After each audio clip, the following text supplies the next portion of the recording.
Hello and welcome. I'm Patrick Curtis, your host and chief monkey, and this is the Wall Street Oasis Podcast. Join me as I talk to some of the community's most successful and inspirational members to gain valuable insight into different career paths and life in general. Let's get to it. In this episode, member G.R. Barassia shares his unique path that landed him in equity research, M&A, and now a family office running private deals in a global macro fund. Listen to find out why he graduated NYU at 19 years old, only to go directly for an MBA at Cornell, how he ended up eventually breaking into M&A at Lazard in New York, but only after stints in equity research in Tampa. This pod is really fast-paced and really interesting, so I hope you guys enjoy it.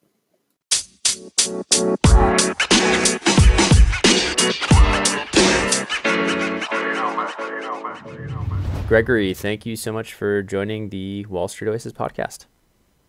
Thanks. I appreciate you guys having me. So it'd be great if you could just give a summary of your bio. Sure. So my background's a little bit unique. I'm sure everyone likes to think that, but I can kind of dive into it. So I did my undergraduate at New York University. I actually finished undergraduate when I was 19 years old, so I was pretty young. And interestingly enough, I did sports business management as an undergraduate. So the original plan coming into school, I was very young. I wanted to be the general manager of a sports team. And I really didn't know anything about finance, didn't know anything about investment banking, had no experience. I grew up in Georgia, so it was pretty far from the industry. My parents weren't in finance or anything like that. Right. When I got to NYU, I very quickly realized that I did not want to work in sports anymore. And so that was kind of part of the reason I encouraged myself to graduate in 3 years. But I also started a small online retail business, consumer retail, wholesale retail kind of thing. It was specifically focused on consumer electronics.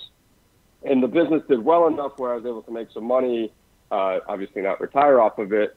But it was a robust enough experience whereby I was able to go to Cornell for business school immediately after graduation. So as compared to most people who do the traditional graduate at 22, work for a number of years, and then go back to business school because they need that work experience, I had kind of, had a robust enough experience, plus my scores were okay. So I actually started business school at the age of 20 up in Ithaca. And again, that's crazy, man. That's super young. That's like, first off, even if you graduated in 3 years, you must have started high school early. Yeah, I was already early coming in. You were already coming in, and then you rushed through it. Do you do you feel like, when did you kind of make that switch of like, okay, no, I don't want to do this sports management thing. I want to do this finance thing. I mean, it's understandable because you're at NYU, you're in the finance capital of the world, right?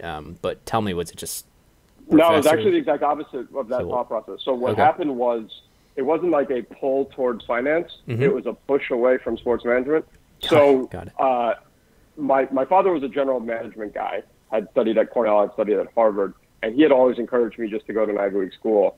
I only applied to NYU. I didn't look at any other schools. I didn't visit any other schools. And it was solely because NYU has the #1 sports management program in the nation. And it makes sense because you have every single major sports organization has a franchise, or at least two here. Right. Plus you have the headquarters of all the leagues, you have agencies, et cetera here. So that was why I got here. My first semester, maybe it was my second semester, I took an internship at a kind of a sports marketing type company. And that's when I immediately realized it was a huge mistake. And the reason was partially because what you see in sports is the same thing you see in fashion and a few of the other kind of like industries that people work in that they love to work in, which is that you have people who are master's degrees, advanced, incredibly smart people working for incredibly low amounts of money, which was less of a concern to me, but it was more just like, if I have a master's degree, I don't want to be the guy who's like responsible for picking up coffee and stuff like that.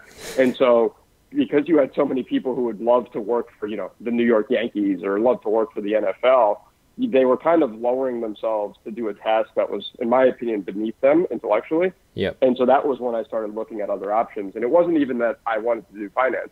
Actually, it was entrepreneurship was the idea, which was why I started that kind of consumer electronics business.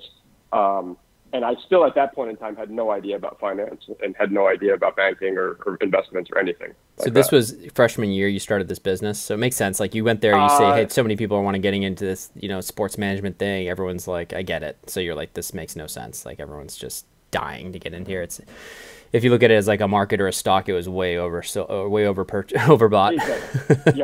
Yeah, for sure. Okay, so and it still is. I mean, look, people are so sure. It was so I think the internship was my freshman year. Yep. And then I did the business over that summer after my first year is when I officially kind of started the whole thing. Let's talk a little bit about that. That's interesting. So you just started this on a whim, or what gave you online business entrepreneurship? Not exactly. So I had no idea what I wanted to do. Again, that's going to be a running theme of mine. So I went on to these like business brokerage websites. I knew I wanted to try to run a business. Okay. I'd always been entrepreneurial. I had a business. My first business was when I was 4 years old. My mother was a home economics teacher, so she taught me how to knit oven mitts, and I sold them to her friends for $0.25 a piece. When I was in high school, I rented out a second locker and would fill it with candy. And actually, that business was so successful that I got shut down by the school because enough parents were complaining, that their kids were going to school and they were supposed to be eating healthy meals, and somehow they were managing to get Snickers and Milky Ways and stuff. So I actually got shut down by the man. So that might be informed my political views a little bit. It's a good lesson. It was a good lesson. Yeah, exactly. So I always wanted to do something entrepreneurial. Had no idea what I wanted to do. I found this company called Blue Tech Wireless, which at that point in time was nothing more than a website, some inventory, a customer base, and an exclusive relationship with a company called EverE Electronics that did, at this point in time, now keep in mind, this was like 2006. So it was a Bluetooth wireless headphone dongle. So back then, right, Bluetooth wasn't built into your, I guess there weren't even iPhones, there were iPods. Mm-hmm. And so you plug in this adapter, put it down, work out at the gym, etc.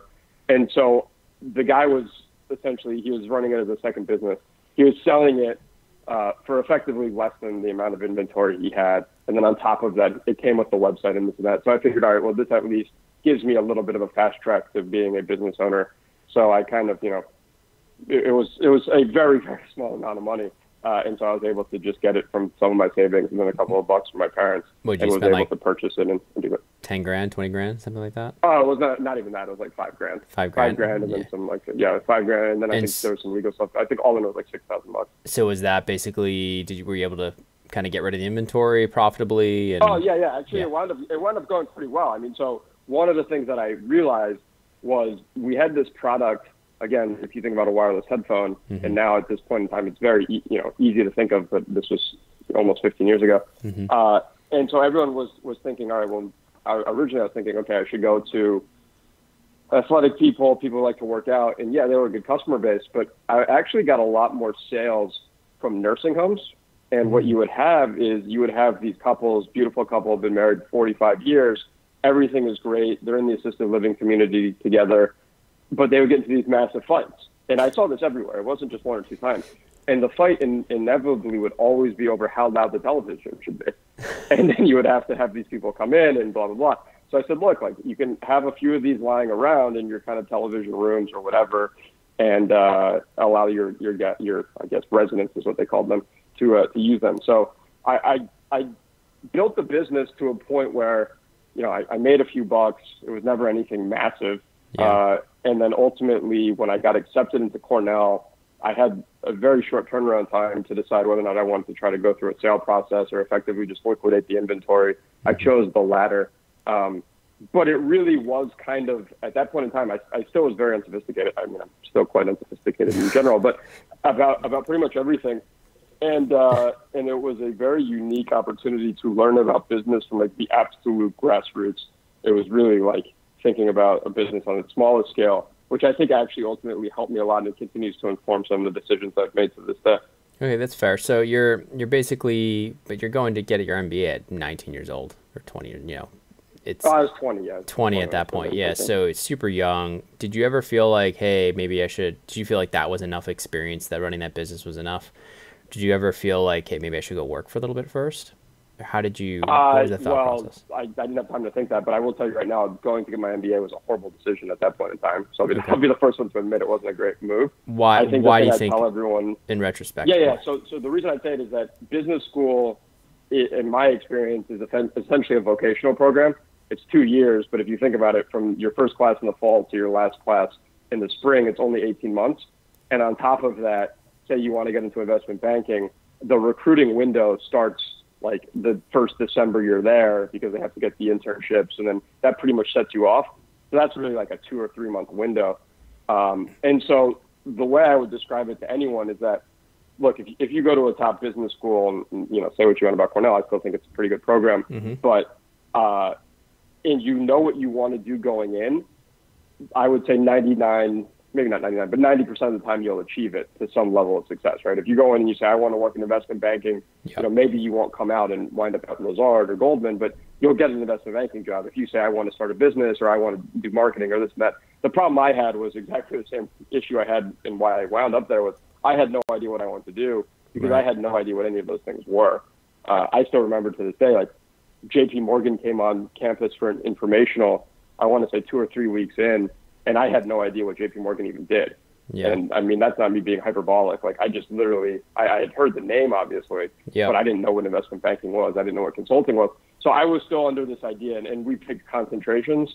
I don't know if all business schools do that, but Cornell, at least at the time, did. And so my concentration was entrepreneurship.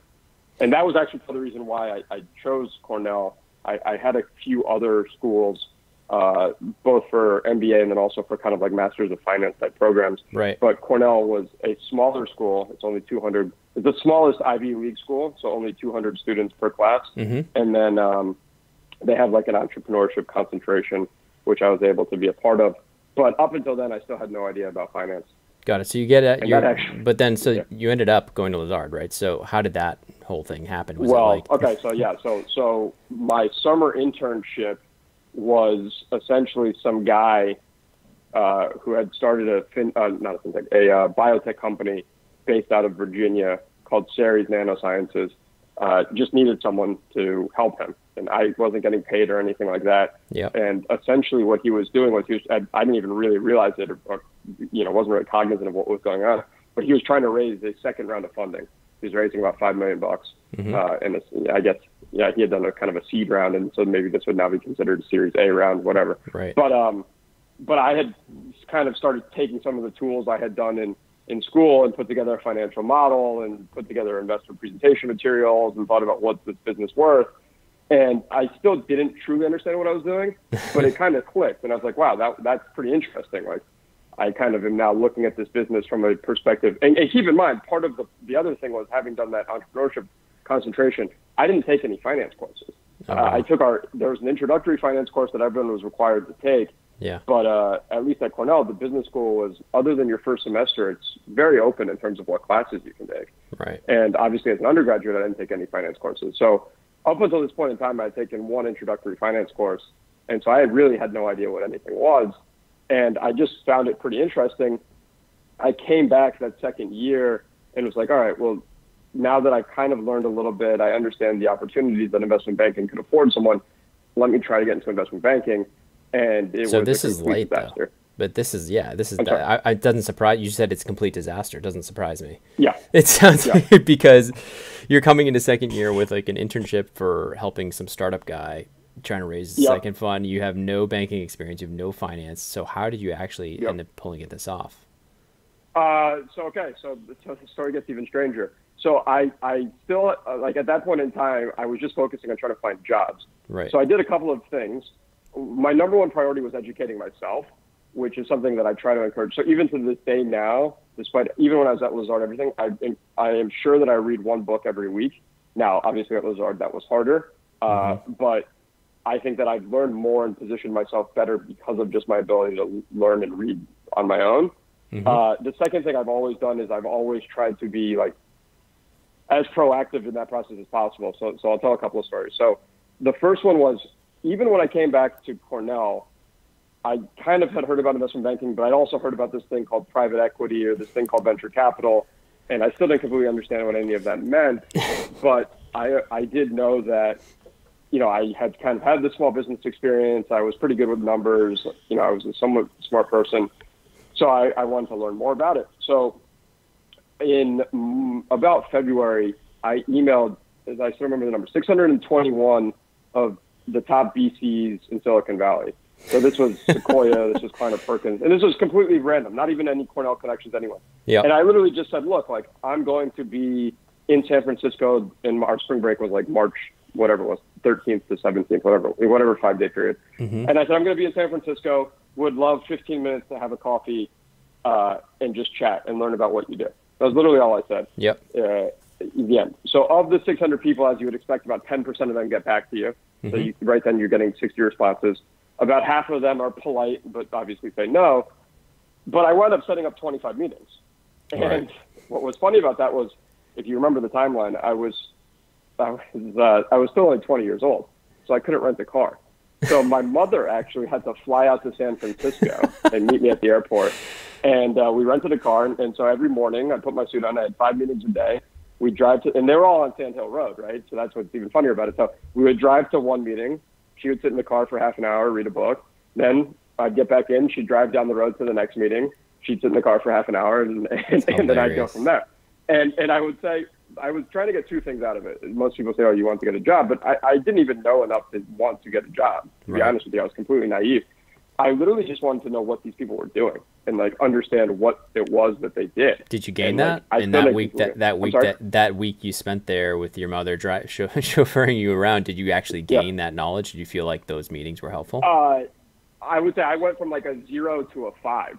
Okay. So I didn't really get to the point where I was well versed, but I think the 0 to 5 is probably the hardest part to get. Yeah. So being able to get that part in a week was helpful. And I think just sitting, and the thing I admittedly did a poor job of was I didn't do a great job of maintaining those connections. Mm-hmm. I actually, and I think that's something, and I'm happy to talk about once we get to the Lazard part, but yeah, when you're working 120 hours a week, you fall in touch with people, and then it becomes very transactional and you just hit people up all the time. So I admit I did a poor job, but I think that I did get a good sense of just like, this is what these people are doing. But on top of that, other things like that they would say then started resonating later on as I had more points of contact. So it's almost like, maybe you learn a point and it doesn't completely understand, you don't completely understand it, but then down the road, it clicks. Yeah. After you learn something else, you're like, oh yeah, this guy said this or that guy said that. And actually one of the guys I met with, whose name I continue to say, and this shows you why you should keep in touch with people, was Jeremy Liu.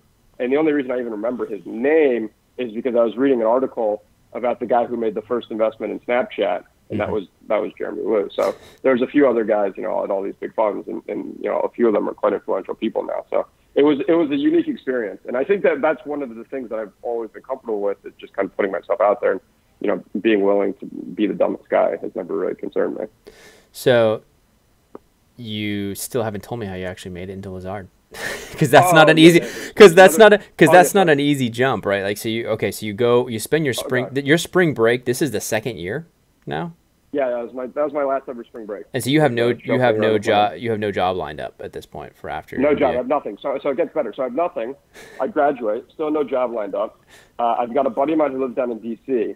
I go to visit him, and I'm kind of in a weird mood. So I don't know why I did this. I go to a cigar bar. Mm-hmm. And there's the JR cigar on 17th and L or whatever the hell it was. Yeah. I don't even really like cigars that much, although now I've become more of a fan. But at that point in time, I didn't.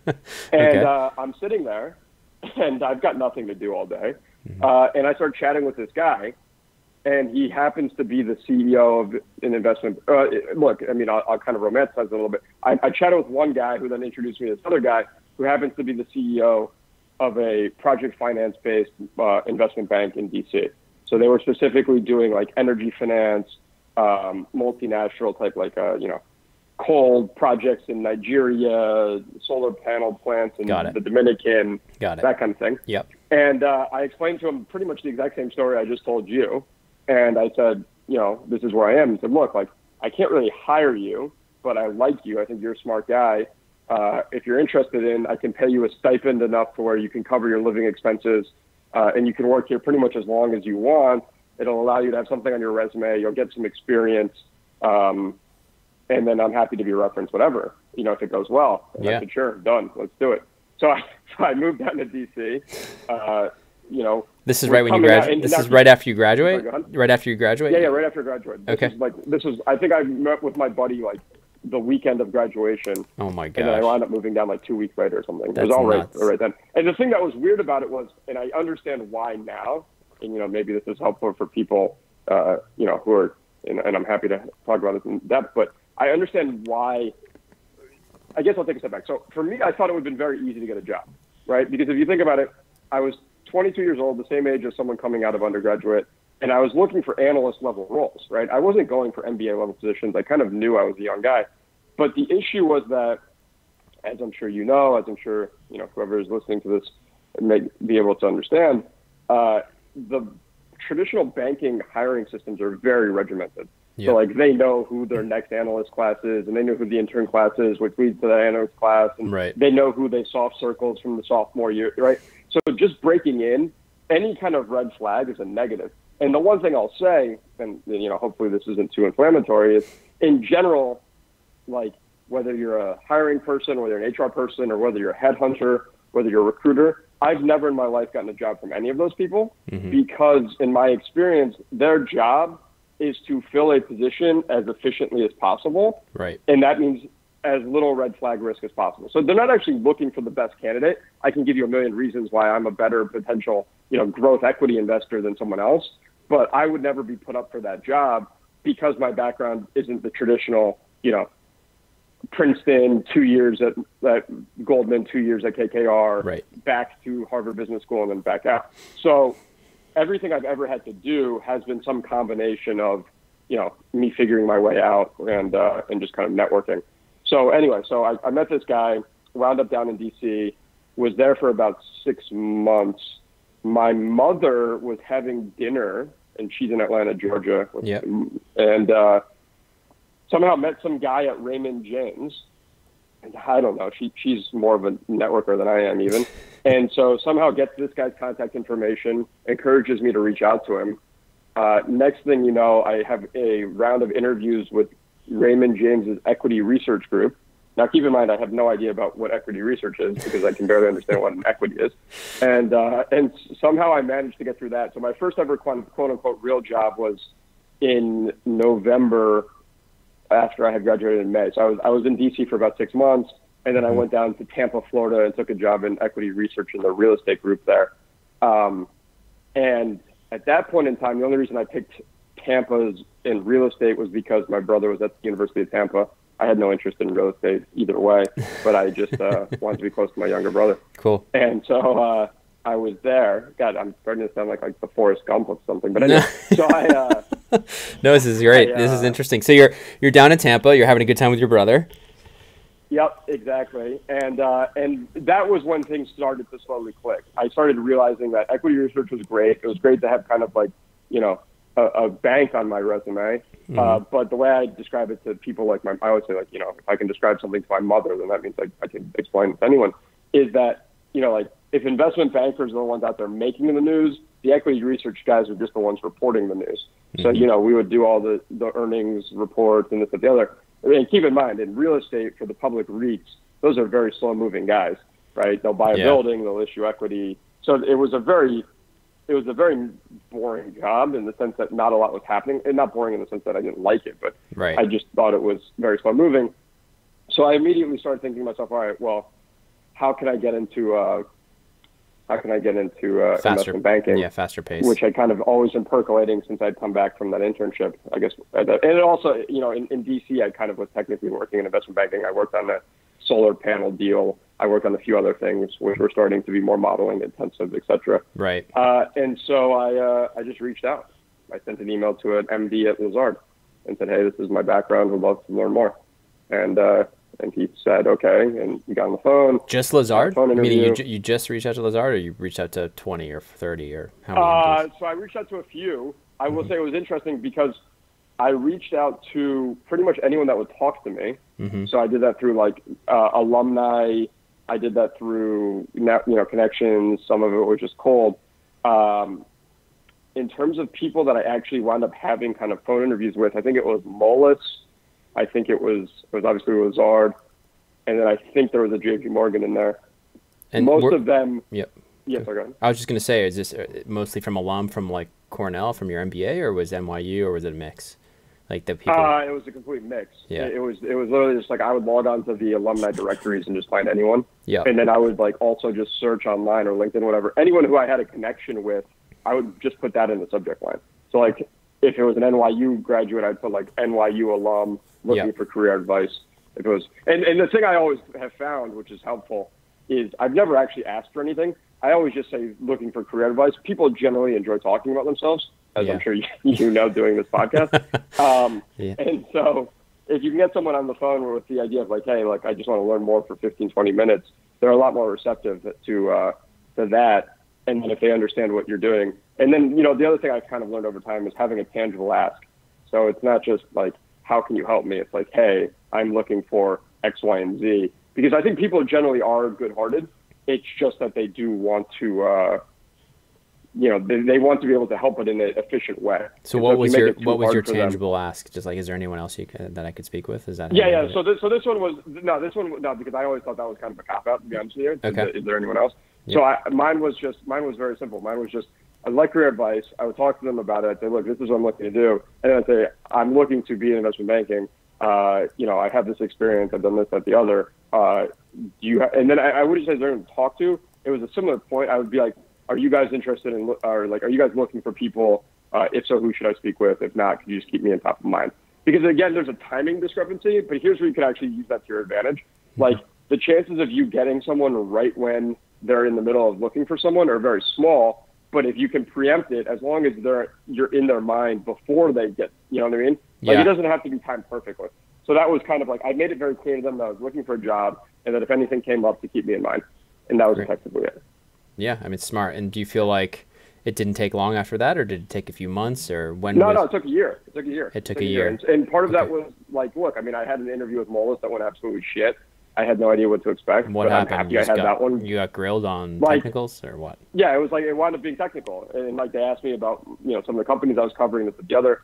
I was just prepared for, your traditional soft interview. So I remember now when I had the Lazard one, and I had sorry, go ahead. You weren't ready? Come on, man. Like you hadn't been on Wall Street Oasis at that point, seeing all the nightmare stories. you have to understand where I'm coming from. This whole world for me, and I don't know why. I guess it's just a naive thing. Like I just, none of it even now is real to me. It's like all these people who grow up and understand it, and they're on Wall Street Oasis, and I've been on it since. And I've seen where people say, "Oh, I'm in high school. What is the best college to go to?" Like that's not how I was thinking about it. Like I graduated high school at 16. I was just trying to figure out how to meet chicks. To be perfectly honest with you, like I picked NYU because I like sports. Like I'm not saying I'm a smarter or a dumber guy. I just was never thinking like this. And even to this day, I would make the argument that's probably one of my biggest weak points. Is that like, and I don't know, maybe it's good, maybe it's bad. I'm not. Well, you're not planning. You're not planning 10 years ahead of like your path and all that stuff, which is. No, I'm planning 10 years ahead, but I'm not one of these guys who's like, look, I have enough confidence in myself that like, I'm going to, it'll be, look, you always have to be on the path, right? Like there's always a path for everyone, but hopefully what anyone takes from this is that like, you can still go a circuitous route. And I would actually make the argument that everything I've done, so I'm 30 years old now, I would make the argument that compared to every other 30-year-old, I'm probably in the top, 2% in terms of like ability to add value in a various scenarios. Now, obviously, that's a cocky, egotistical thing to say, but I think that I actually have a lot more perspective than the traditional kid who went to, some great school, came out for 2 years, that same background. Because having worked with those kids, there's a couple of things I learned. One is that they're a dime a dozen because everyone is trying to go down the same route. It's very easy to find those people. And two, they get very good at playing a game, right? And it's kind of like when you're in school, right? Like you can be very good at school, get straight A's, and ultimately not learn much because you're just good at like knowing what to regurgitate, knowing what to write in papers, etc. So I do think that like when you and some of it's self-selection, right? Like clearly I'm not the kind of person who's ever going to be able to rise through, a larger organization just given this background. But on the other hand, we can get into it in a family office type thing, where it's a little bit more flexible. I'm a little bit able to kind of be entrepreneurial. I'm much more suited towards that. So I don't necessarily think it's a good or a bad thing. I just think that my personality allows me to be a little bit more of a chameleon, and having those experiences allows me to relate to them. Having gone through the Lazard analyst program, but at the same time having to go this way about it, Okay. then informs a lot of the things I've done since. So That's yeah, kind of, so you, I guess the way I look at it. yeah, no, so you basically you managed to get into Lazard. You flamed out in a Molus interview prior to that, so you were kind of a little bit more Yep. ready, I guess, for the Lazard interview, right? Like you. Oh, for sure. I mean, I went down the road of like, I printed out all my research reports. I had the interview over lunch, so I went home. I had everything prepared on my little kitchen table. Yeah, I mean, like, there is something to be said for the fact that, like I said, look, there is a process. There are reasons why these things are in place. Right. Whether or not I agree with them or not, they're not going to change. So I knew for some of them, you have to play the game. So I tried my best to do that. So you played the game, you got the offer, and at this point, so you were getting a stipend to survive, basically in DC. And Yep. in Tampa, you were getting probably low, like what, a $60,000, $70,000 base. Yeah, exactly. I think it was 60,000 at that point in time, And then I got like, yeah. You jump up to Lazard, and what is it, like 80K or something like that for base? 70. Yeah, so I was coming in as a first-year analyst 10 years ago. I think it was 85. It was either 80 or 85. And so then I think go ahead. What did your bonuses look like? And you were there for a couple of years. Yeah, I was gonna say I think my first-year bonus was like, because I actually think I was middle pack, right? Mm-hmm. We had 3 tiers. We had top tier, middle tier, low tier. Yep. And I think mine was 60. Okay. And it was then, either 55 or 60, something like that. It was right in the middle. Yep. And then did it kind of ratchet up in the second and third year, like significantly more, or was it? Well, so it was. Here's again, kind of like going back to my point of like having this weird perspective. So I was actually only an analyst for a year and a half, and I got promoted to associate. And part of that was one. So I went into Lazard as the real estate group because I had that real estate background from Raymond James. Yep. Again, if you remember, there was no initial like love of real estate, but that being said, I got okay at it. And I worked hard. I got better. Mm-hmm. And this kind of, I think also is a little bit of the point I was trying to make is, I started making it clear to the guys, like, look, I have an MBA. I want to do more consumer retail stuff just because that's naturally my interest. So I had a few goals in mind. Like I wanted to get to associate level, which I thought was kind of like on par with the business school degree. Right. I wanted to have some consumer retail experience. I did do some recruiting out to private equity and stuff, but again, as I mentioned, like given my background, no recruiters or headhunters would really touch me. And then on top of that, even when you were at Lazard, like you didn't get any interviews. Yeah, well, no, the issue was like these guys are specifically looking for pre-MBA type roles. Right. So even if I would tell someone like I'm happy to take a pre-MBA type role, the woman again, I don't. Got it. No, that's so true with private equity recruiting. You know what I mean? Like also like again, I don't want to say anything inflammatory because I'm happy to say this is my name and I'm not doing this anonymously, but like the people who are dealing with pre-MBA recruiting are generally like younger women who are new to Wall Street, who are very hardworking and diligent, but they are putting square pegs in square holes, round pegs in round holes. Right. So they're risk averse. They're not. Roles, they're not going to take a risk on you. Yeah. No, I get it. Well, no, exactly. But if they say pre-MBA and they see an MBA, immediately they just say, "Well, this is not for me." Right. And so it was a frustrating experience because nothing. And then on top of that, actually, the real estate recruiting cycle is slightly different than the traditional recruiting cycle. Okay. So it's kind of a little bit of that as well. And so either way, I kind of pushed and agitated. And the great thing about Lazard, and I'm incredibly appreciative for my time there, is it is a very lean shop in terms of both the deals that you work on. So it's very hard, obviously, but the people who make decisions are very visible. You're able to, so I would go to the head of investment banking and do the exact same thing I did in San Francisco. Mm-hmm. I would email his secretary and be like, hey, can I have 30 minutes to chat with him and just get career advice, just talk to him. And I know a lot of people think like, okay, well, this is a way to kiss ass. But for me, actually, it was sincere. Like I was still at a point in time where I didn't know that much, where these conversations were incredibly helpful. And so what was that like talking to the head of investment banking, like getting that time? You weren't nervous. You were confident enough to go in there and be like, hey, I'm a second-year analyst. Talk to me and give me 30 minutes of your time. And you're busy. You just had that. Yeah, I mean, look, it was actually when I was a first-year analyst. It started like pretty soon afterwards, and it wasn't that I was confident. I was probably just too stupid to even think about it. To be honest with you, like my thought was, and in all honesty, like I think realistically, people do respond to it. My thought was, you're at an organization. You were clearly a successful person, and my sense of everyone who I've met who's successful, having now spent time with people who are at a family office worth, close to $1 billion, part of what you do when you reach a certain level of success is like, you do think about how can you impact the next generation. I don't know if it's a legacy thing or whatever it is, but right. I do think it's something that, in my experience, people are generally, I don't know if it's good-hearted, but people do care about, all right, well, if this is someone who works, and also, look, you have to put in the work. Like, they're not going to do that, and then if they find out, like, okay, well, you're just an asshole, they're not going to do that. But if they're like, look, you're dedicating your time, and at Lazard, everyone was working very hard, and everyone knew that. You know, you're working overnight, you're doing all this stuff.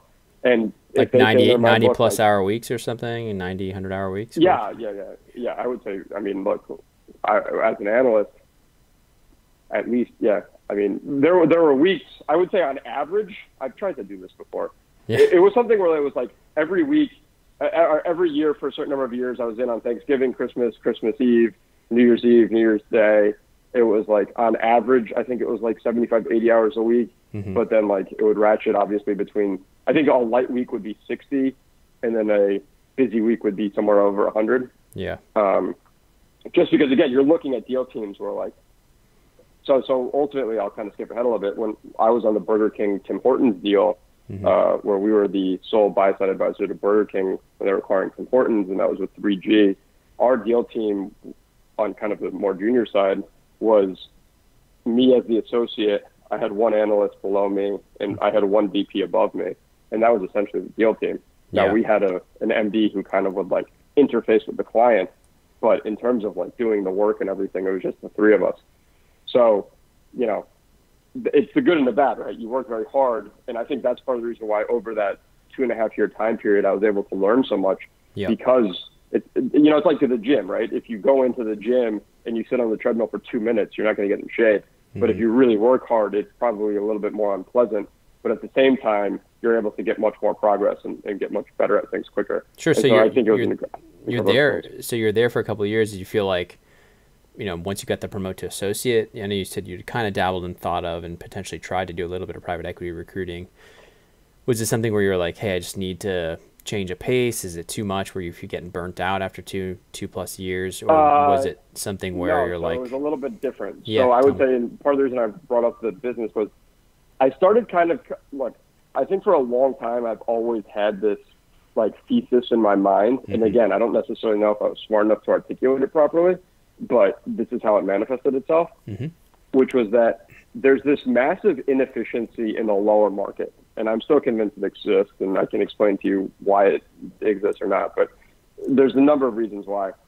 And essentially what I realized was, and this is again probably some stupidity, was I was like, okay, well, I should just try to figure out a way to do it myself. So I actually left Lazard. I met this guy on a train from New York to Philadelphia, mm-hmm. and we wound up essentially starting a private equity shop, a growth equity shop. Okay. And it was a search fund, non-committed capital sponsor. So we would go out, we would try to find transactions, at the same time try to find financing, and then go from there. We raised $350,000 into the business as operating capital, and then that was that. It wasn't anything like. I never got the burnout. I never got the sick of it. Like, I don't know. It was. I think other people do get that, but my sense is, having been there, a lot of people stay there a long time, and I think part of it is actually in a weird way, because the deal teams are smaller, mm-hmm. and because you're working on so many unique projects, so much, like, I can understand burnout if you're doing the same thing over and over again. If you're putting together pitch decks that never go anywhere and you're doing that for a year and a half and you're like, this is crazy. But I think at Lazard, they did, at least when I was there, they did a great job of like, if you wanted to work and you wanted to work on interesting projects, they would always provide you with that opportunity. So why leave? So, you felt like this lower middle, this opportunity in the middle market or doing a search fund was a better opportunity or more interesting? You kind of, your entrepreneurial itch couldn't be It was scratched. an entrepreneurial thing. And also I've always been someone who would rather, look, like, it's just a personality thing, right? You have people who would love to be like, you know, X title at X firm, mm-hmm. and they get a lot of value and kind of utility out of that. Yep. I've always been the kind of person who would rather own, you know, 50% of a $10 million business than, you know, be the head of, you know, investment banking at Goldman or something like that. It's just a personal preference. Yep. I mean, I can see the value in both. And obviously the long-term financial rewards differ depending on how successful you are, right? Like obviously if I had built that firm into into Blackstone, then it's a different situation than if you wind up on the street doing nothing.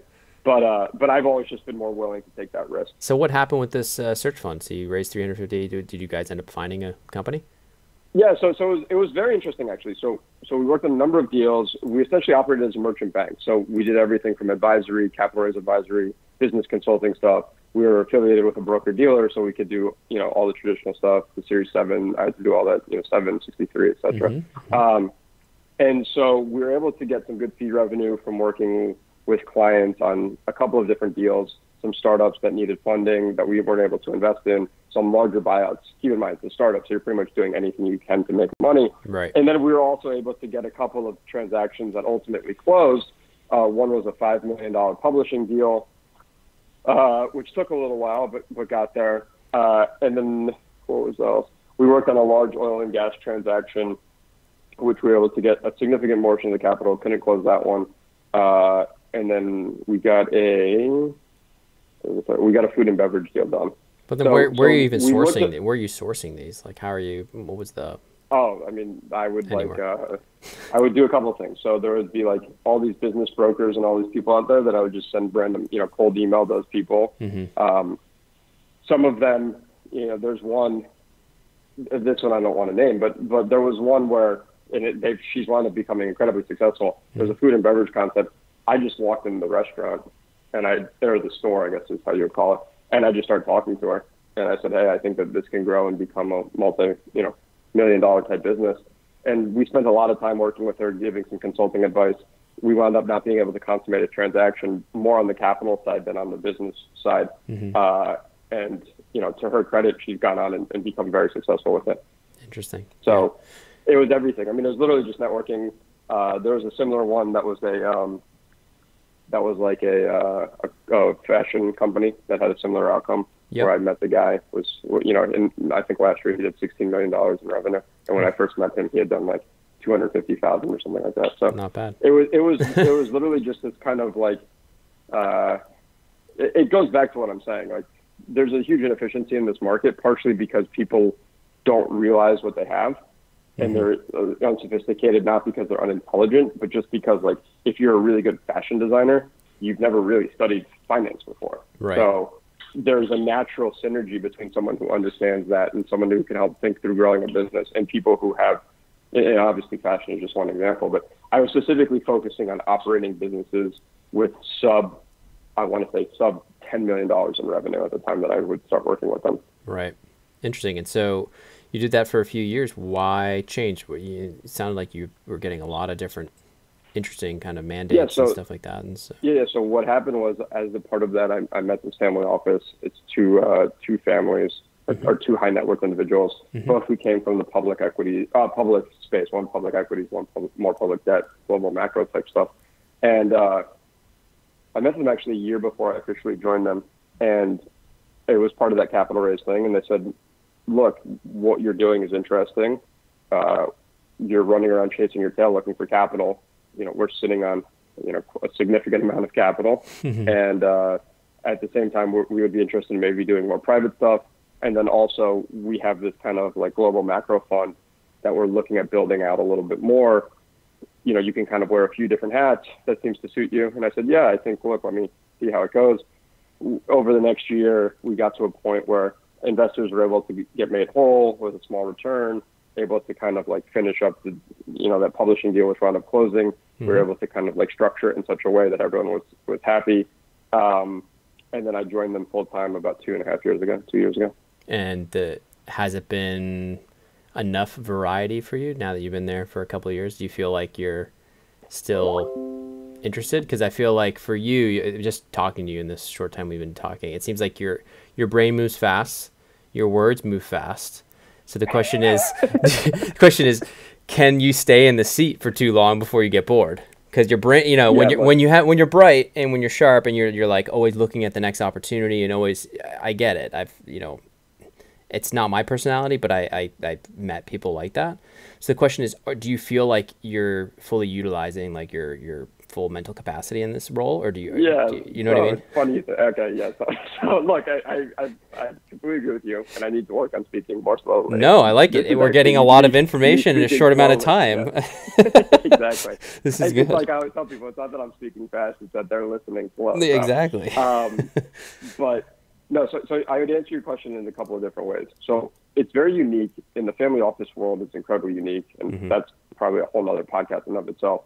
The saying is that when you've met one family office, you've met one family office, right? That's kind of like the joke that goes on in the industry because it's so unique. And I actually wrote an article about it. Happy to share it with anyone who wants to read about it, about kind of like the diversity amongst the family offices, everything from people who have made their own money to people who have inherited it in different fields, etc.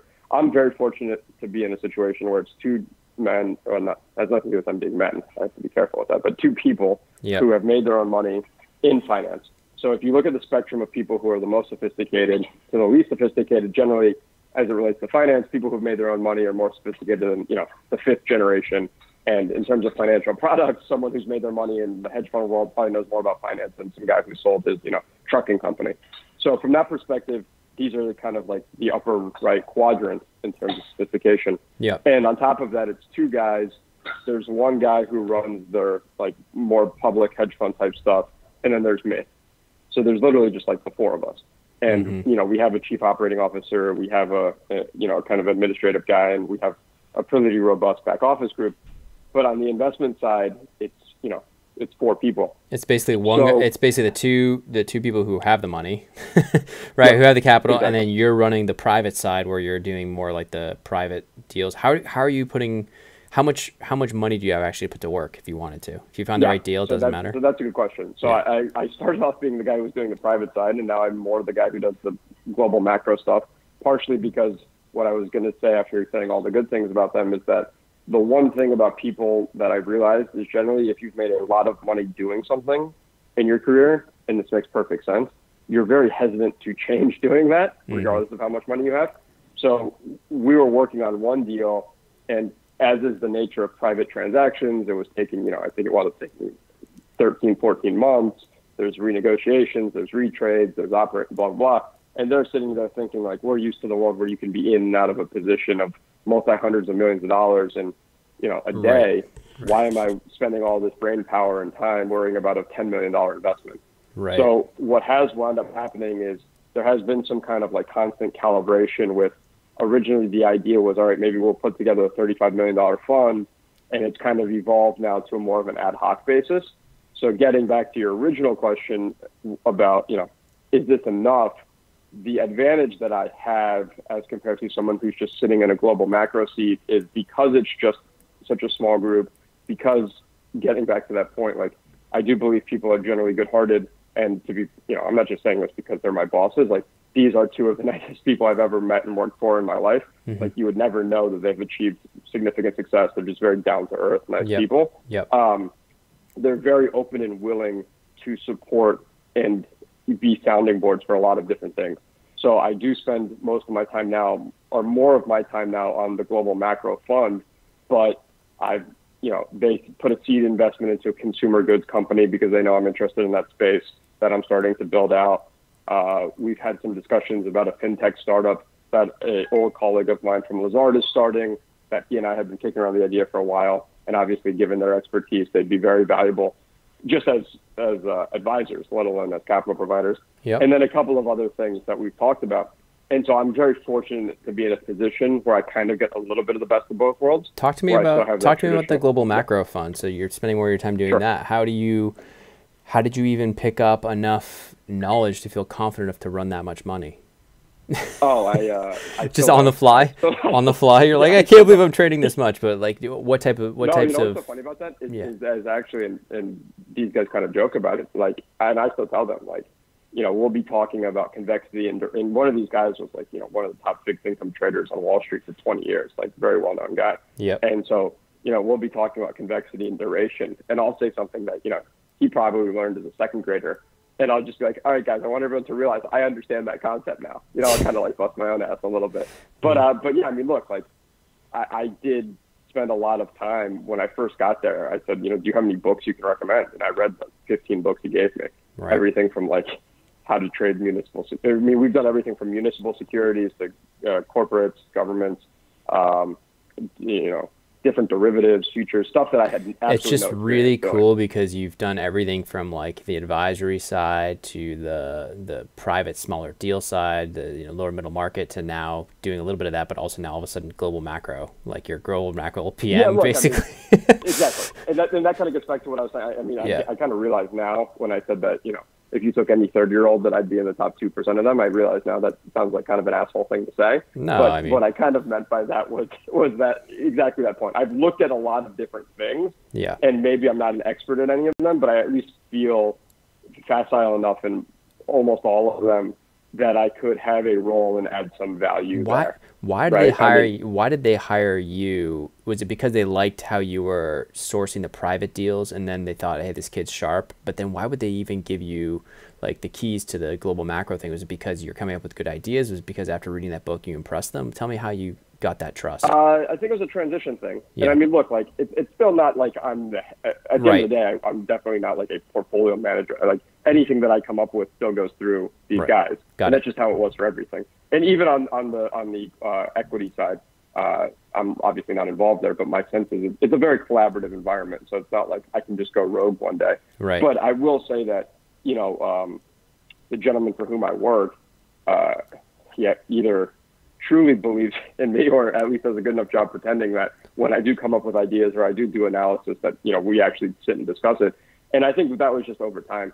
I think that your point was correct. I think they initially brought me on because of the private stuff, because they thought I was a relatively sharp guy. Mm-hmm. And also you have to understand the thing about the family office world is the incentives are a little bit different, right? So if you're running a hedge fund, you have to outperform every quarter because your investors are constantly looking at it. They're constantly at risk of drawing out their capital, and you have to be super on top of it, et cetera. Here, the number one name of the game is don't lose money because this is mostly their personal capital, and what's not their personal capital is friends and family. Right. So it's a lot different type of environment in that it's lower stress, lower pressure, and the way we just think about it is much different. So I think that's also been a benefit for me. I think, there's no way I'd be able to go to a traditional global macro hedge fund with my background and have been able to do that. I think now maybe I could just because I've had this learning experience and I've learned from someone who's so accomplished. And since I could at least be someone who could, go ahead. So I was just going to say, and so it's a little bit more conservative since, like you said, you're not having to hit some sort of like arbitrary 10 to 15% return a year. You're doing more fixed income, kind of lower risk, mostly deals, or is that how I should think about it?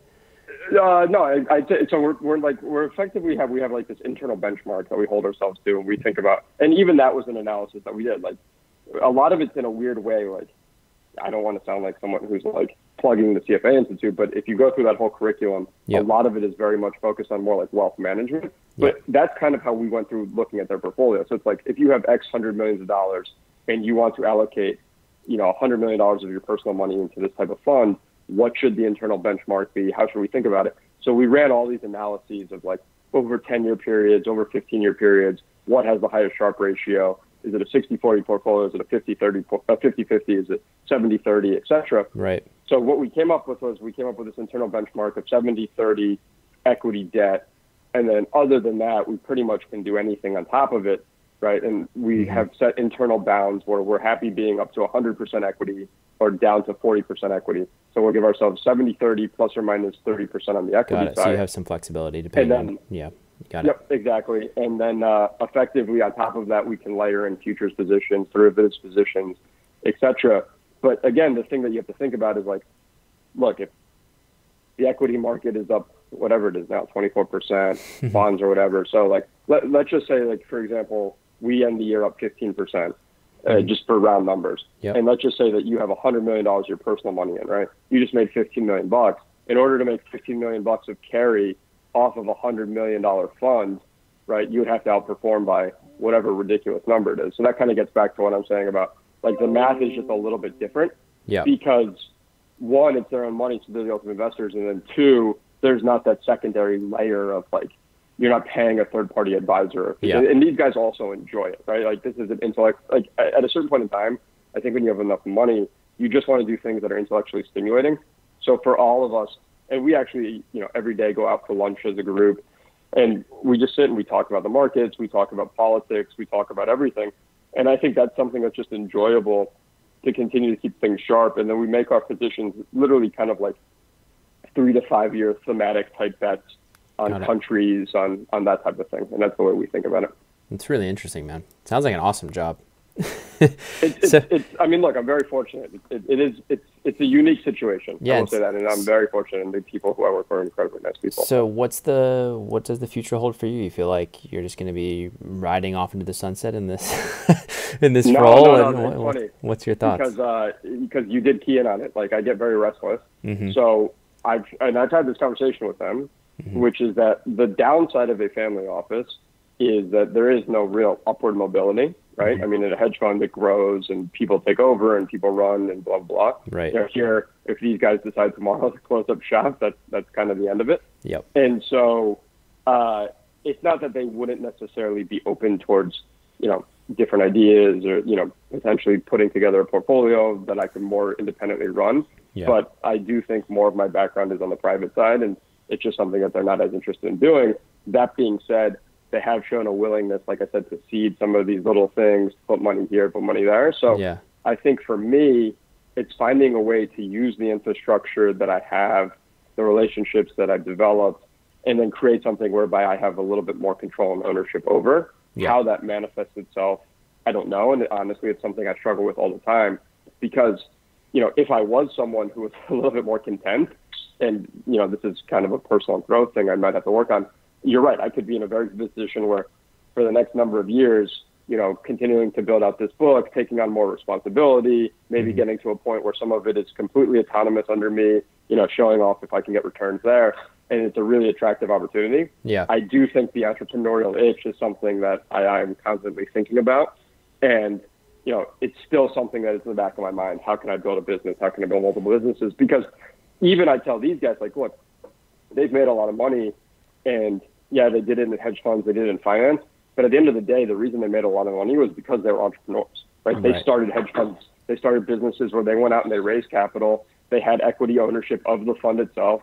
And then that's what made them, high net worth individuals. Right. And so I still do believe that, the tools you learn from banking, from all these different things are incredibly valuable. But if you want to get to a point where you have autonomy, have it, at least in my opinion, again, I would rather be that person who owns 100% of a $10 million business than that person who's, a bigger thing, just because I think that provides more flexibility. So it's a long way of saying I have no idea where the future holds. It could be still here 5 years from now, or it could be somewhere completely different. Who knows?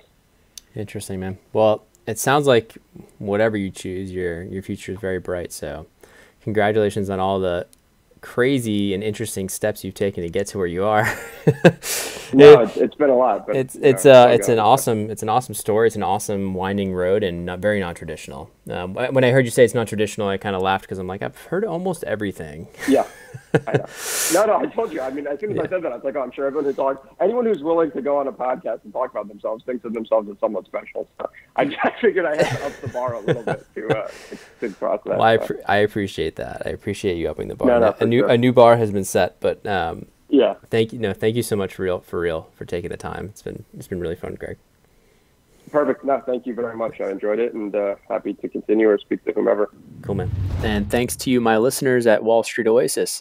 If you have any suggestions whatsoever, please don't hesitate to send them my way, Patrick@wallstreetoasis.com. Until next time.